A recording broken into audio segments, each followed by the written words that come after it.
Buenos días, 8 de la mañana. Mañana, Banco Central Europeo y Producto Interior Bruto en Estados Unidos. Ayer, resultados de Google. Tensión otra vez al mercado. Simplemente ha sido una ensoñación, una recuperación que tiene el mercado. Ya lo veíamos en el GPS que en algún momento de este final de octubre tenía que venir un momento de recuperación de cara a la reunión de la Reserva Federal de la primera semana de noviembre y de cara también a esas elecciones de midterm. ¿Cuánto va a durar esta ensoñación? Nadie lo sabe.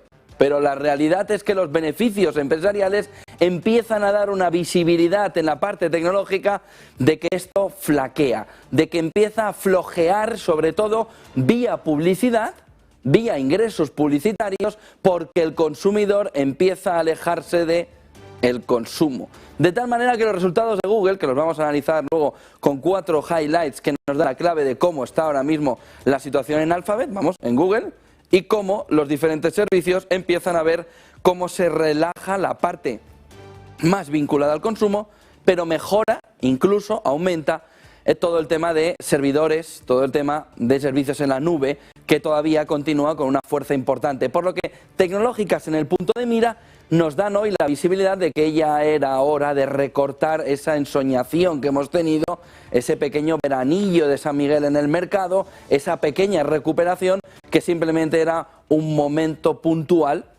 Vamos a ver hoy caídas del 0,9 y del 0,5% dependiendo de los mercados. Tenemos por un lado el S&P 500 con esta caída del 0,58%, tenemos por otro lado el Nasdaq con una caída del 0,93%, poniéndonos un poco la fotografía en el mercado esta mañana de cómo se está comportando el mercado norteamericano.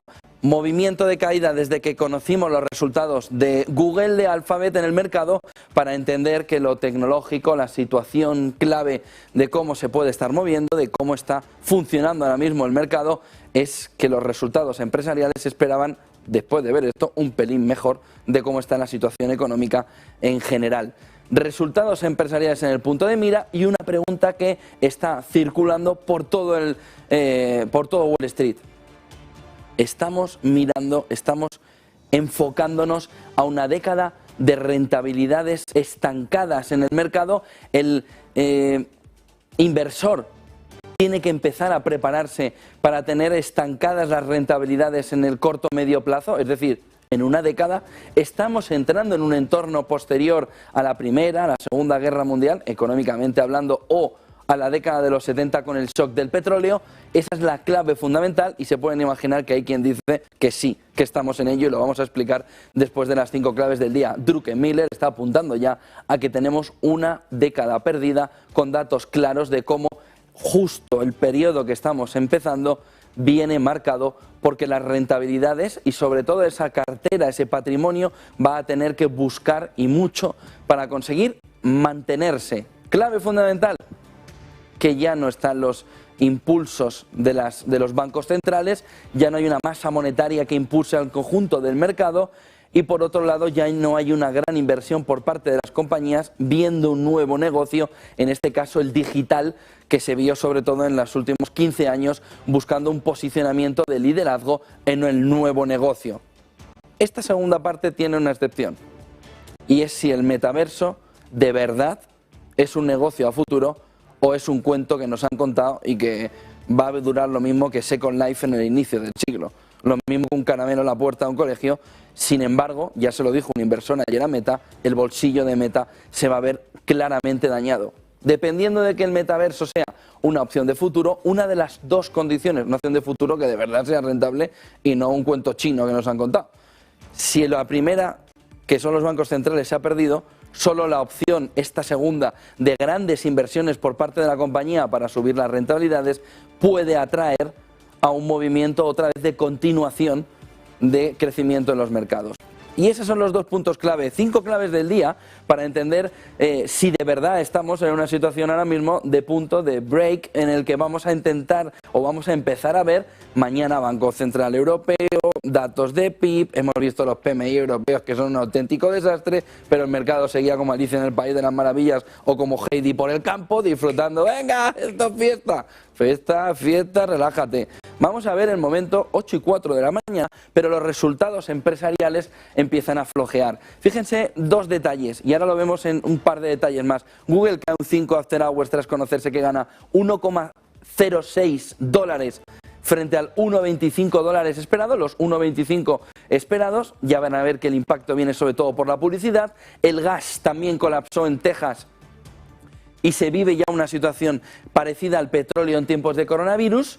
Se ha abastecido tanto todo el mundo de ese gas que ahora mismo no hay manera de buscar dónde se coloca el gas sobrante y estamos en situaciones muy puntuales. No se piensen que esto significa que el precio del gas ya va a estar en mínimos o que va a caer a negativo constantemente o que vamos a vivir una situación en la que todo ha pasado. No. Los futuros nos están marcando 130 de dólares a un año vista.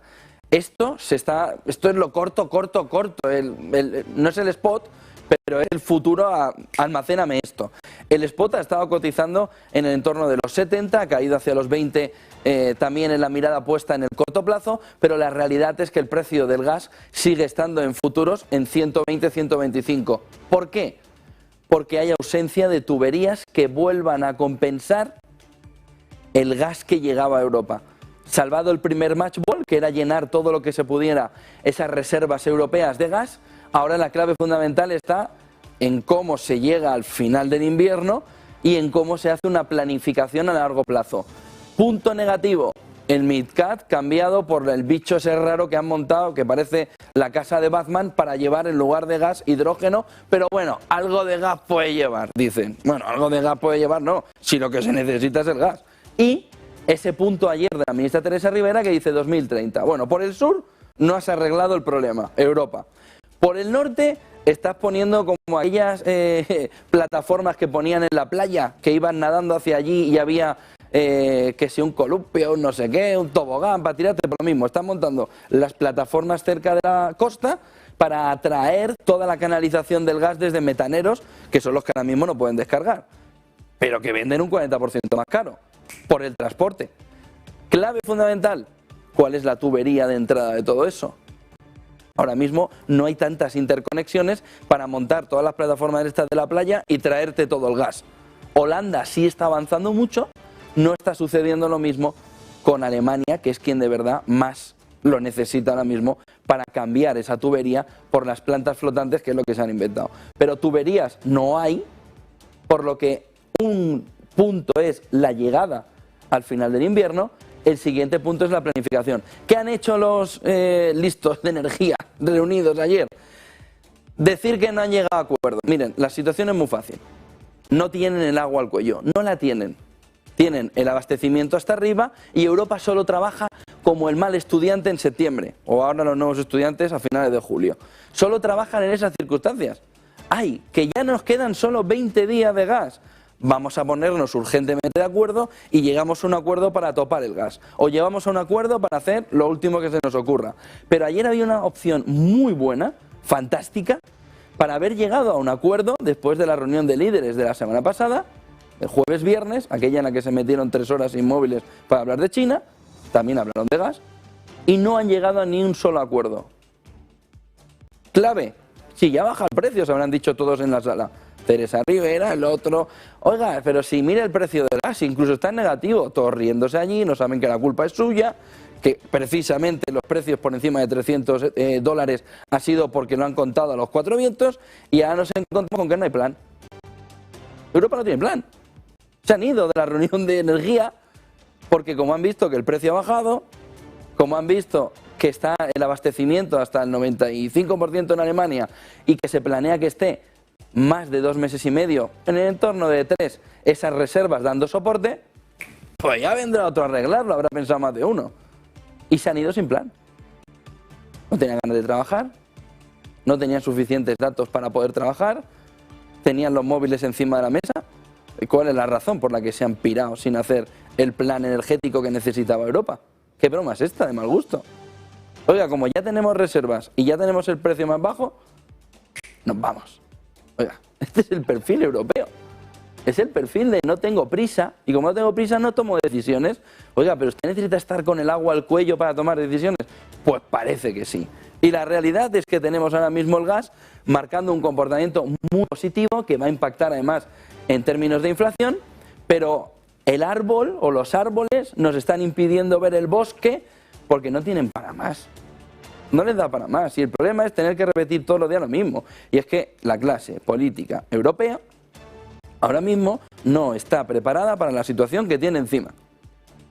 Y sobre todo los ministros de Energía, que con toda la cara dura ayer se fueron de la reunión sin tomar una decisión clara de cómo se va a hacer. Y se dan un mes por delante. ¿Qué pasa dentro de un mes? Que ya habrá llegado el invierno, ya habrán subido los precios del gas, ya habrá menos en reservas, etcétera, etcétera.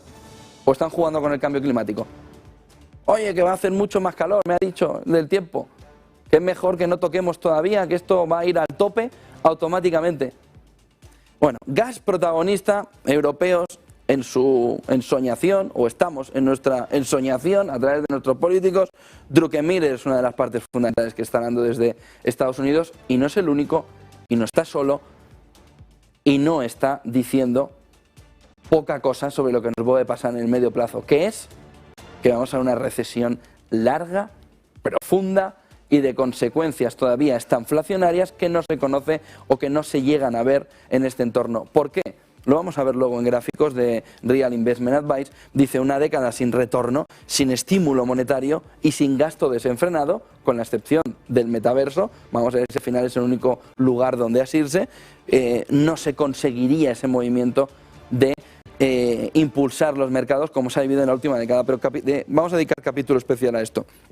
Inditex vende sus tiendas, pero abre la puerta, y esta es la clave fundamental del movimiento de Inditex, a volver si la situación cambia. Era el 8,5% de los beneficios de la compañía. Miren, a Inditex le costaba esto 250 millones.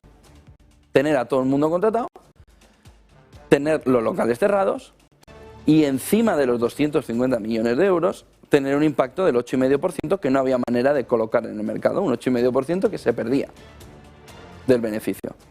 Pues Inditex ha preferido decir, oiga, yo me voy de aquí, pero abro la puerta a volver cuando las condiciones sean las adecuadas para que pueda volver. Y esta es una de las claves fundamentales para entender cuál es el movimiento que están haciendo las compañías, donde veían un entorno de desarrollo de negocio, donde veían una entrada de beneficio importante y que han visto cómo se evaporaba como un azucarillo. Y es buscar el momento de la vuelta, buscar un socio que haga una especie de renting, que coja el negocio, que lo ponga a funcionar siendo de un país amigo, entendiendo que ellos sí pueden estar en ese negocio, con todas las condiciones que ustedes quieran. Es decir, un socio que entre ahí, que es el que ha buscado Inditex, que ponga el negocio a funcionar, que le ahorre 250 millones de euros en cuenta, que es lo que se ha gastado en el 22 y no tenía ninguna intención de hacerlo en el 23, y que le deje más o menos estable una recuperación del negocio donde le vuelva el 8,5% al conjunto de los beneficios de Inditex. Por lo que movimiento razonable, mucho mejor de lo que ha hecho el resto de Occidente, sobre todo en las petroleras y del mercado de automoción en el conjunto de Rusia, una salida mucho más razonable y normal de Inditex en este entorno. Sunak habló ayer con Biden por primera vez, Putin en la mirada, toda la situación geopolítica, por supuesto, todo lo que puede suceder geopolíticamente en el corto plazo alrededor de esas bombas sucias que uno la quiere, no el otro, el uno, el otro, el uno, el otro. Biden, Sunak ayer en la conversación diciendo, hay que frenar esto, punto uno, hay que mirar la relación transatlántica. Biden es parte del Biden es parte del sistema seguro. Sunak, ya decíamos ayer, es parte del sistema, viene de la banca privada, viene del dinerillo, viene del negocio, viene de quienes querían que estuviera ahí alguien como Sunak, el yerno preferido de toda suegra, pues para la élite, ¿no? Cambien suegra por élite, cambien yerno por Sunak y tienen ahí por qué Sunak ha conseguido hacer un House of Cards, Johnson, fuera, tras, fuera, lechuga, se acabó el tema. Y ayer la conversación con Biden pone en el punto de mira, por un lado, que hay que cambiar los errores detrás, que en el fondo, si lo piensan, una vez pasado el tiempo, ¿cuáles son los errores detrás? ¿Cuáles son los errores detrás? Que el mercado ha sobredimensionado, sobre todo, una situación puntual a la que ahora se tiene miedo en Italia por lo que ha sucedido en Reino Unido, pero que en España, en términos un poquito más edulcorados, se está haciendo desde el principio de la guerra de Ucrania, y desde el principio de la inflación, y desde la continuación de la inflación, y desde la continuación de la continuación de la inflación. Y si no, miren los presupuestos generales del Estado. 8:50 tendremos a Iván Espinosa de los Monteros, Vox, para que nos dé detalles no solo de cómo ve los presupuestos y de si España está en recesión, sino de una cuestión fundamental. ¿Quién es compañero de partido en Europa de Vox? Meloni. ¿Cómo ve Vox, que es el mismo partido en Europa, conjuntos están, lo que pueda hacer Meloni y si puede hacer un movimiento tipo Truss que ponga en marcha el mecanismo antifragmentación? Quien mejor nos puede decir en España cuál es la fotografía que ven como socios en Europa de Meloni es Vox. Por lo que Iván nos puede dar, Iván Espinosa de los Monteros nos puede dar una fotografía de qué ven ahora mismo en el entorno de Meloni. Movimiento fiscal, estar fuera de la doctrina europea, estar fuera de la doctrina del Banco Central Europeo, esa es una de las claves fundamentales. Una vez que Sunak ya es el yerno que toda suegra quiere, cambian en los términos y tienen la solución del problema, ahora falta la nuera, que es Meloni. ¿Es la que quiere el sistema? ¿Es como la quiere el sistema? Es mucho más fuerte ahora mismo Meloni que lo fue Truss. Pero vamos a ver la fotografía y a ver si Iván Espinosa de los Monteros nos da también un poco de foco económicamente en qué se puede aportar desde Meloni, qué puede aportar ese grupo parlamentario en Europa que conforman conjuntamente Vox con el partido de Meloni y otros partidos más. Pero ahí tienen fotografía clara. Gráficos del día para entender todo, bueno, Google primero, para entender todo lo que está sucediendo en este entorno. Los resultados empresariales ayer sorprendieron, vamos a ver si podemos ver a Google.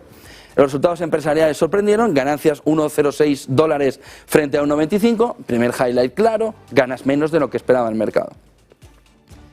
Ingresos, como los beneficios por las ganancias de 1,6 son menores, pues está claro que los beneficios han sido menores, 69.090 millones de dólares frente a 70.580. ¿Por qué y qué? Publicidad en YouTube, 7.070 millones de dólares frente a 7.420 millones de dólares.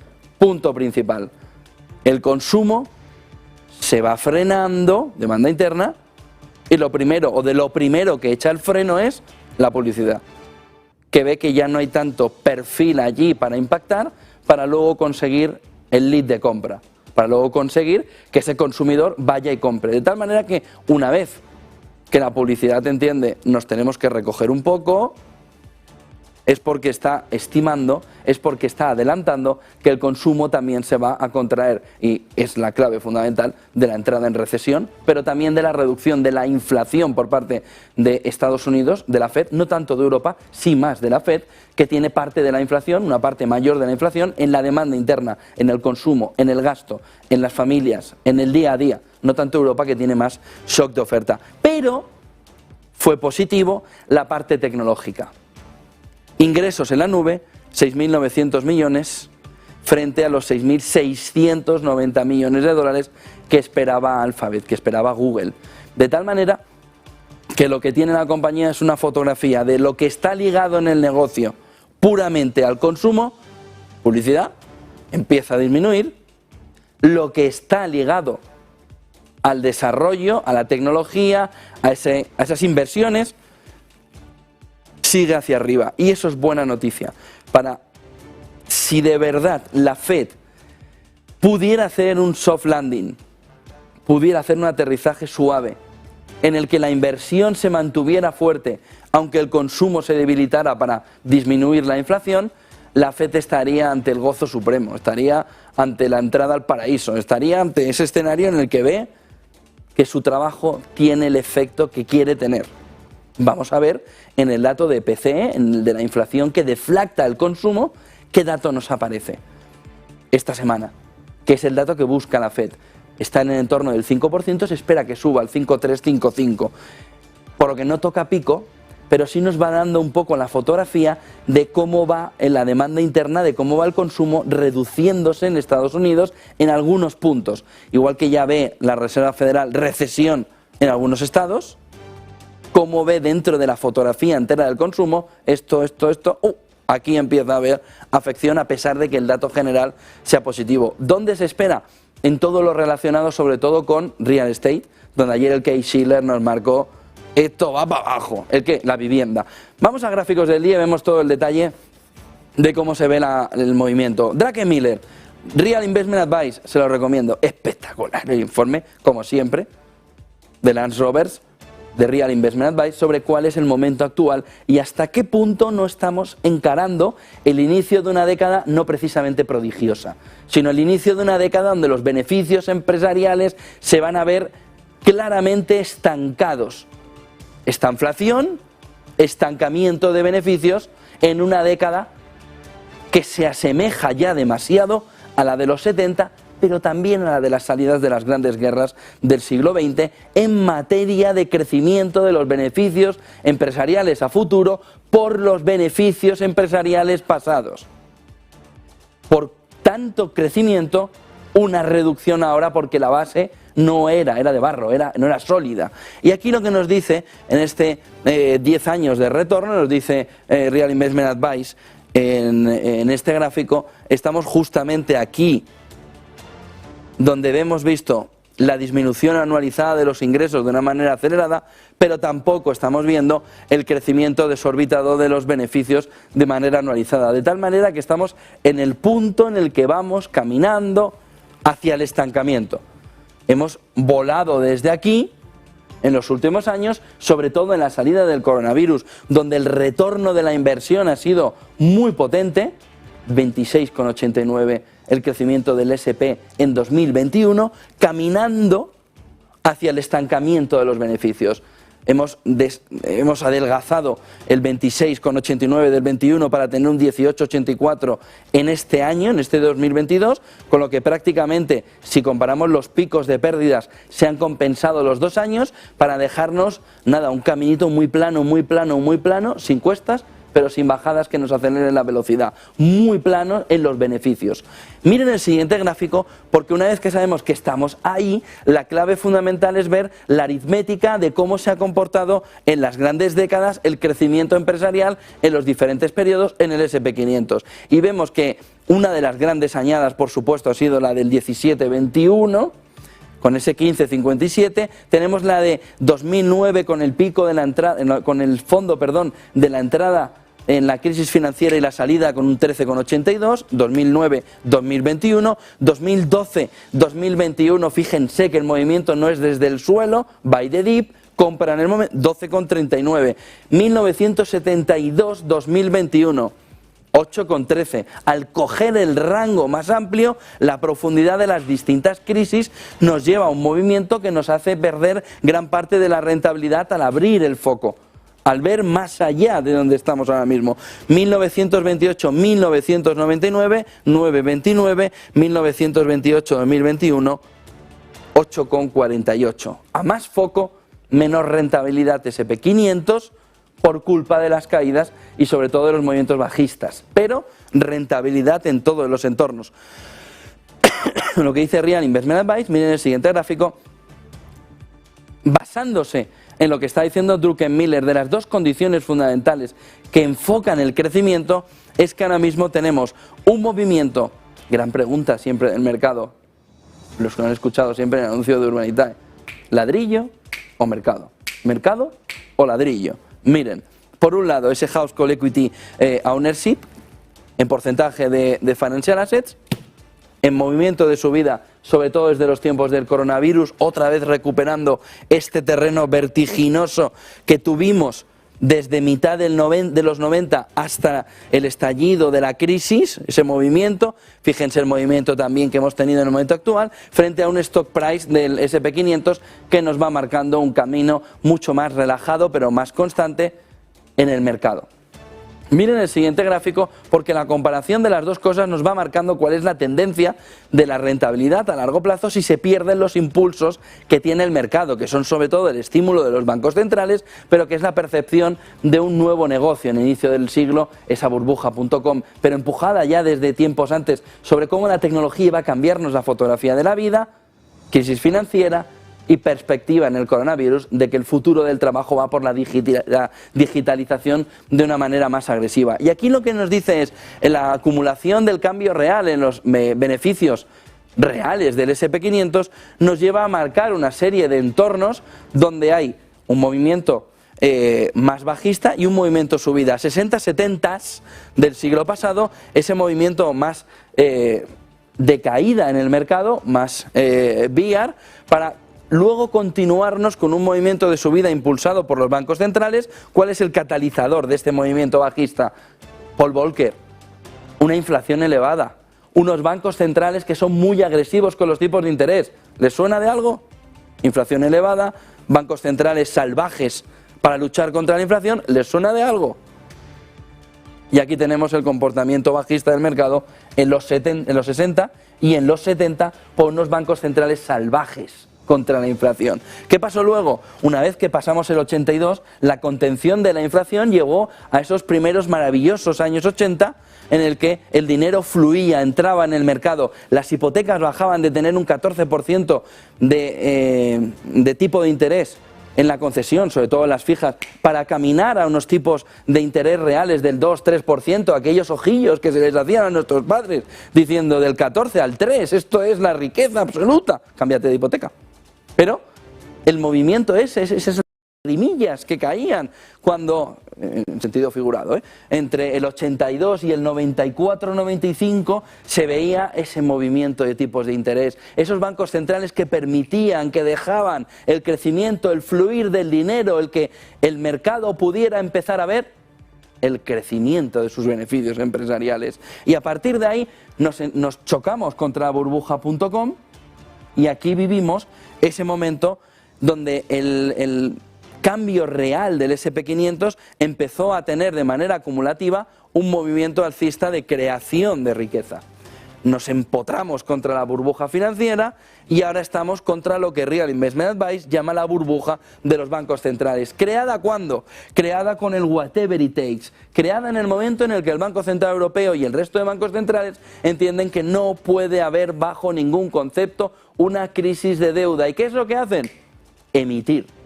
¿Y qué es lo que están teniendo los bancos centrales ahora? Pérdidas.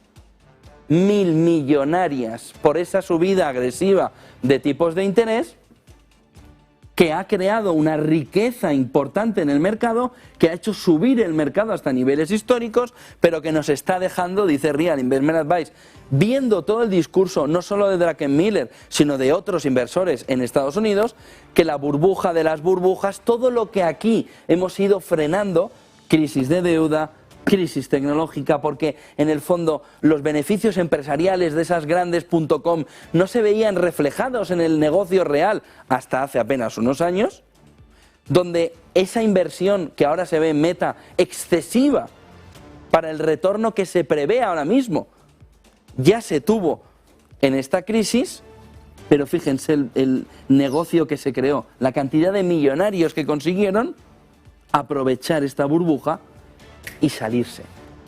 Mucho menor en la financiera y el movimiento hacia la burbuja de estos momentos. ¿Qué significa todo esto? Significa que no hay condiciones para generar riqueza en el sentido del mercado.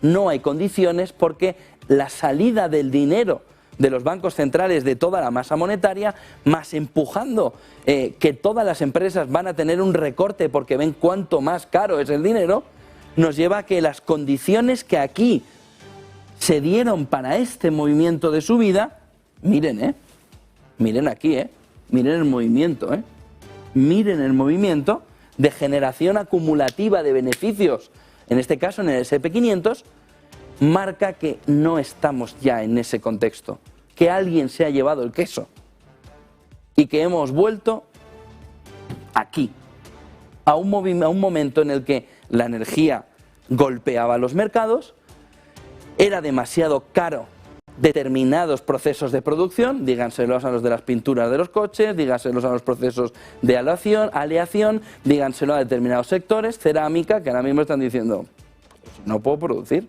Miren el siguiente gráfico. Una vez visto cuál es el punto de partida y cuáles son los diferentes escenarios en los que se ha movido el mercado, vemos otro de los puntos clave que nos están golpeando en este momento, que es, sobre todo, la vivienda. Ayer se conocía el Case-Shiller, del que ya le hablamos en este punto, con la primera de las caídas. ¿Qué es lo que ha sucedido con el precio, sobre todo en las principales ciudades de Estados Unidos? Para abajo. Y miren el nivel. 2008 no se veía una caída de los precios de la vivienda como el que Case-Shiller está marcando ahora mismo en Estados Unidos en estos momentos. ¿Eso significa que todo el movimiento en todo el mundo va a ser de caída de los precios de las viviendas? ¿Por lógica económica? Sí. ¿Cuál es la lógica económica? A mayor subida de tipos de interés, encarecimiento del vehículo de financiación para que accedas a esa vivienda, por lo que o me bajan el precio o no compro. Y entonces se tienen que volver a ajustar como si fuesen dos piezas ahí en el Ice Age este, que van una encima de la otra, hasta que coinciden, que tienen por un lado el precio de la financiación, con otro lado el precio de la vivienda, de tal manera que encajen los dos. ¿Cuál es el problema de ahora? El problema es que este promotor no ha comprado con estos tipos de interés, ha comprado el suelo en otro entorno donde los precios iban de otra manera y era con la financiación muy barata, de tal manera que ahora mismo el desacople a nivel mundial es enorme. ¿Eso significa que España está igual que la burbuja del 2008? No, significa que está mejor por la limpieza. ¿Eso significa que no va a haber crisis financiera o que no va a haber crisis inmobiliaria en España? No lo sabe nadie. No, pero eso significa que... no lo sabe nadie. Ahora, la posición sobre el mercado inmobiliario es de lo peor o de lo primero que está resaltando. Me he hecho un análisis médico y me han dicho que tengo mal no sé qué. Esto es. En el análisis médico, económico, metafórico lo de médico, la visión inicial de cómo está la coyuntura económica, la vivienda está saliendo como el primero que tiene algo ahí. Oiga, a usted le pasa algo por aquí. Vamos a analizarlo, pero esto no cuadra. ¿Qué no cuadra?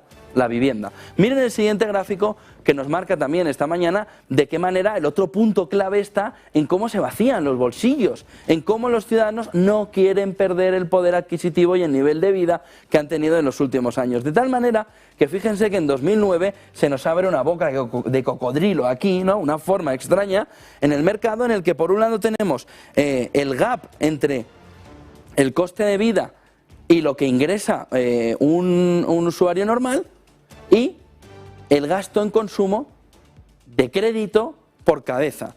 Y por otro lado el gap que se tiene que rellenar. Miren, a partir de 2009 se genera una situación económica complicada, o extraña al menos económicamente, que es, por un lado, los ciudadanos quieren seguir viviendo igual y quieren mantener el mismo poder adquisitivo y el mismo nivel de vida, y las mismas vacaciones, y cambiar de coche cuando toque cambiar de coche, y cambiar la lavadora cuando toque cambiar la lavadora, etcétera, etcétera, etcétera.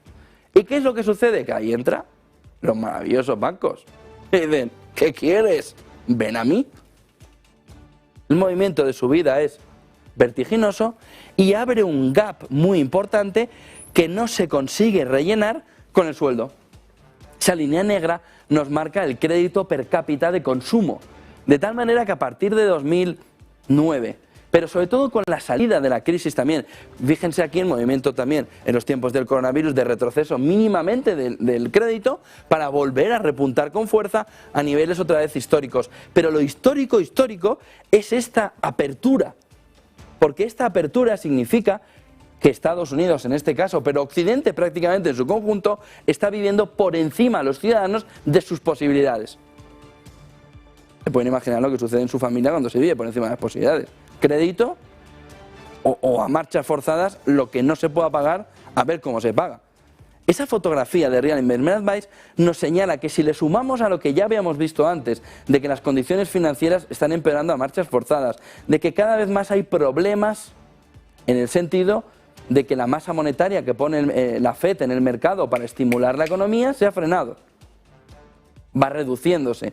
Si eso pilla con el pie cambiado al conjunto de los ciudadanos deberían empezar a meter más dinero en ahorro. ¿Para qué? Para las mal dadas. Miren el siguiente gráfico, porque no solo no están haciendo eso, sino que el movimiento de gasto en el primer trimestre del 22 no han subido los tipos de interés. No está el tipo hipotecario en Estados Unidos al 6% en el primer trimestre del 22, segundo del 22. Miren el aumento de mortgage, el aumento de hipotecas en el conjunto norteamericano, que viene sobre todo, fíjense, que donde ataca Biden en el student loan es esta parte de aquí, de todo el crédito que hay. Cuando ve el Tesoro la cantidad de crédito concedido en Estados Unidos, ve que ante un cambio de modelo, esto es dinamita o kriptonita, como lo quieran llamar. Pero esto posiciona ahora mismo una visión de mercado donde, fíjense, en lo amarillo son los préstamos de coches, lo verde son toda la parte de revolving, de consumo más directo. Tenemos por otro lado la parte de hipotecas, que conforman por supuesto el endeudamiento principal, tenemos la parte estudiantil, tenemos las tarjetas de crédito también creciendo, tenemos una bomba de relojería económica para el bolsillo del ciudadano en un momento en el que le dicen hipotecas que renovamos. Vamos a ver el tipo, 350 euros más. Es que esta parte azul no ha empezado a subir. Y ese es el problema también, que se suma a la crisis de deuda, que se suma a la retirada de estímulos de la FED y que hace ver, oiga, ¿no se pasaron ustedes metiendo demasiado dinero en el mercado en un momento en el que era necesario haber hecho algo de limpieza en el sentido de dejar limpiar el mercado poquito a poquito, suave, suave, suave, suave? Pues no, mejor hacerlo a lo bestia 8 años después. Deben pensar los bancos centrales. Miren el siguiente gráfico que nos marca esta mañana de qué manera se va moviendo el break-even de 2 años en Estados Unidos con el movimiento también de los precios energéticos. Una vez que vemos el movimiento de la energía caer, aunque con el pequeño repunte que va viendo momentáneo, se ve también el incremento del break-even a 2 años en Estados Unidos, que nos va marcando un camino a la normalización, al punto de encuentro, al punto de llegada de tipos de interés. El punto de hasta aquí, ¿dónde es? 4,50, 4,75 en Estados Unidos, 2,5, 2 en Europa. Ese punto estamos alcanzándolo después de haber acelerado la subida de tipo de los bancos centrales. Miren el siguiente gráfico que nos señala también esta mañana de qué manera este índice, que lo que mide es la sorpresa, el índice de la sorpresa de la inflación de Citi en diferentes partes, que es una manera de ver un índice adelantado de cómo debería estar yendo la inflación según los datos de Citi. La parte de eurozona, que es la naranja, es la más llamativa en la reducción, de tal manera que lo que se ve en la comparación de los 3 índices, Reino Unido el blanco, azul Estados Unidos y amarillo en el conjunto europeo, es que aunque el Banco Central Europeo y los bancos centrales frente a la FED han llegado un poco más tarde, la caída de la inflación está yendo de una manera más acelerada en aquellos entornos donde el shock no es de demanda, donde el shock es de oferta. ¿Por qué? ¿Por qué esta caída de la inflación? Por la llegada del verano, por la caída en los últimos tiempos de los precios del gas natural, por la caída de los precios del petróleo, 70% desde pico hacia el momento actual, desde 128 al entorno de los 90, por una fotografía que donde el shock es de oferta y no de demanda como Estados Unidos, que de por sí tiene una perspectiva menor, aquí la caída es cada vez mayor para intentar recuperar parte del terreno siempre que la energía lo permita, que es el gran problema.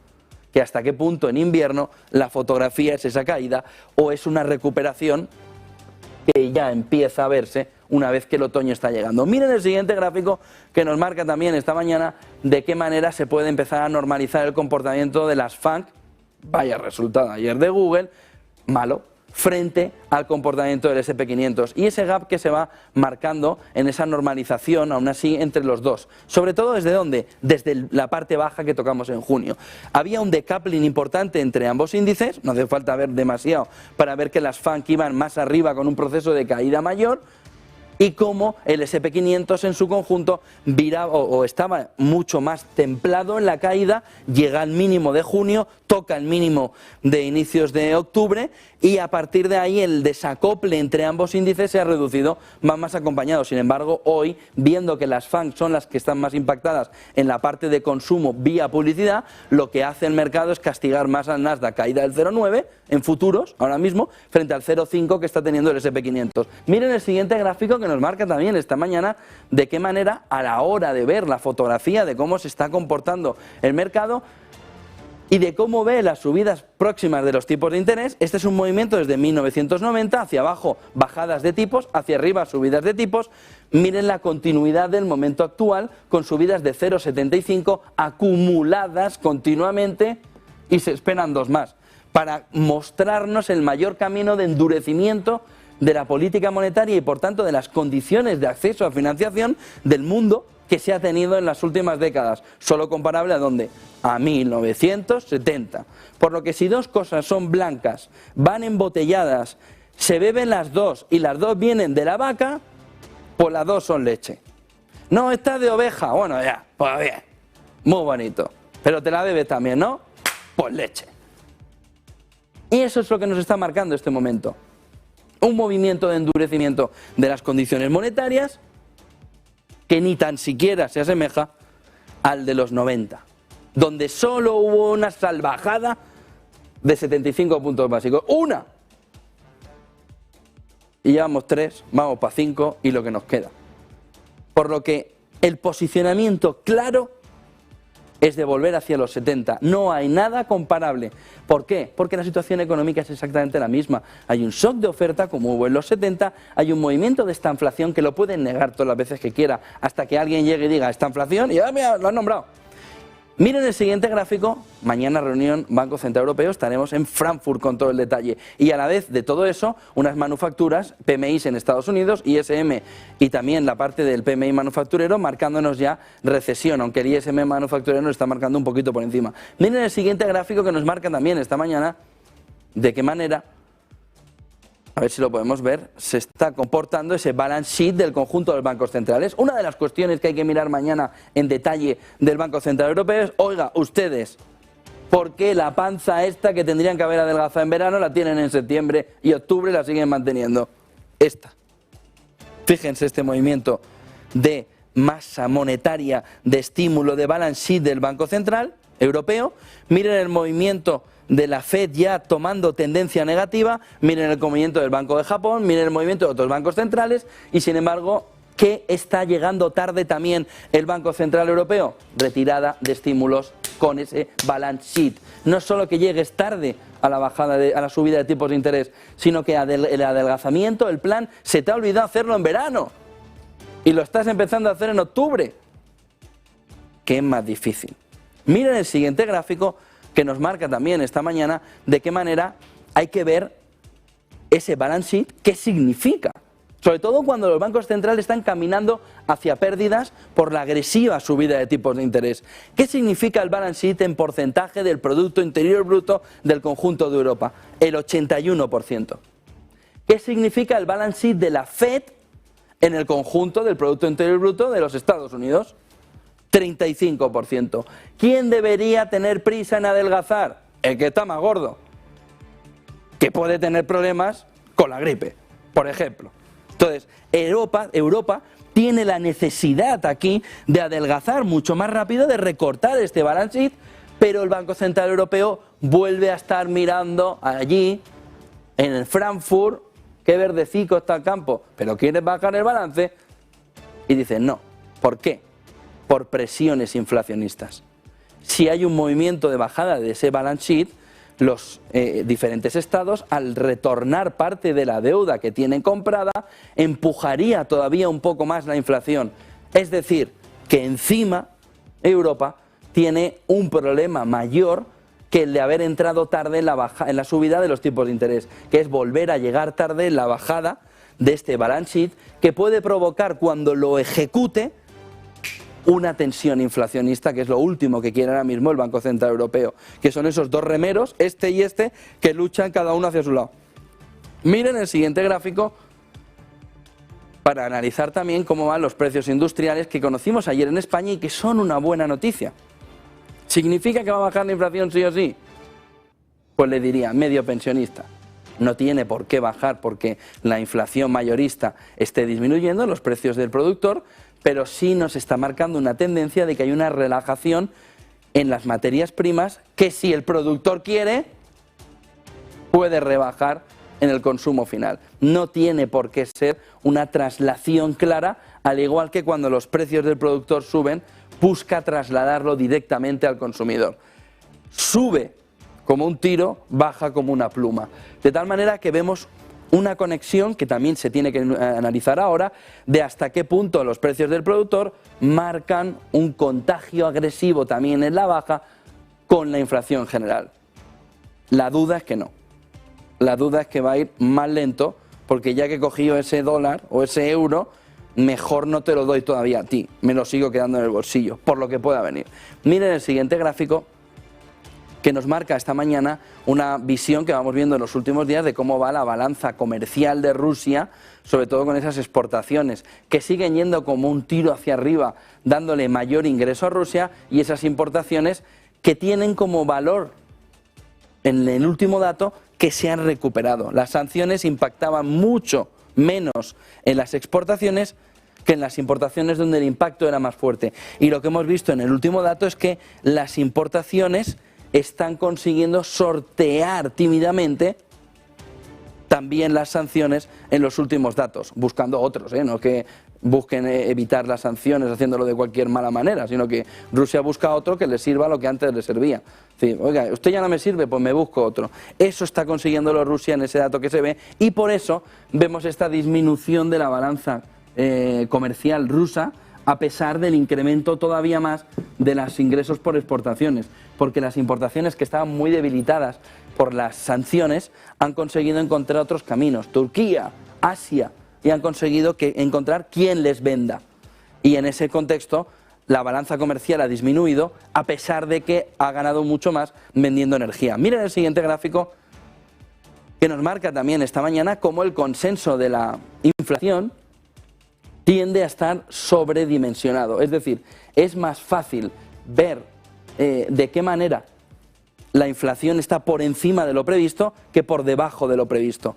Y de tal manera que el consenso, el forecast que va marcando el mercado, se sitúa mucho más fácil en términos superiores que en términos inferiores. De tal manera que sistemáticamente está habiendo un error de consenso a la hora de ver el ritmo en el descenso de la inflación. Por ejemplo, en el último dato que conocimos de Estados Unidos, en el que el mercado esperaba que en un mes hiciera una bajada hasta el 8,1 desde el 8,5, y ha llegado al 8,2 en 2 meses en lugar de en 1. ¿Por qué? Porque el consenso espera que el estímulo de la FED llegue antes de lo que de verdad ha llegado. Miren el siguiente gráfico, que nos marca también esta mañana el contexto de esos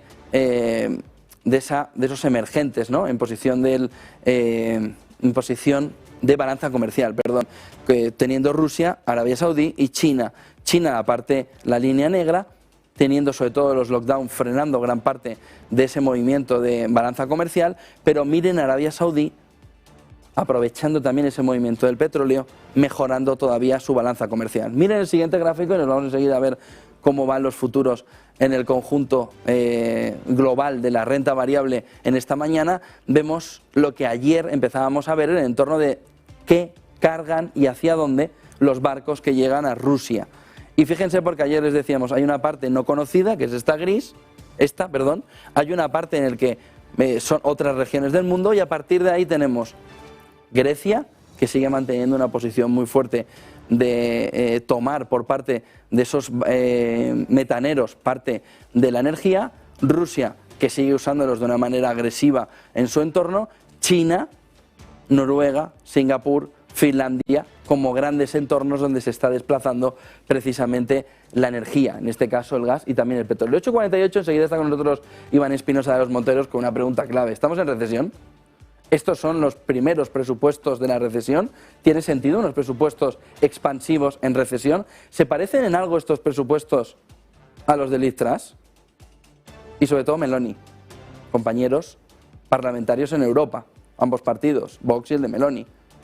Meloni, ¿cómo se ve? qué movimiento económico puede hacer, qué puede hacer Italia. Va a estar en el entorno europeo. 8:48, Marta Iser, buenos días. Muy buenos días, José. Futuros en Europa, futuros en Estados Unidos, esos resultados negativos de Google, esos buenos resultados del Santander y conjunto asiático. ¿Qué fotografía nos tienes preparada?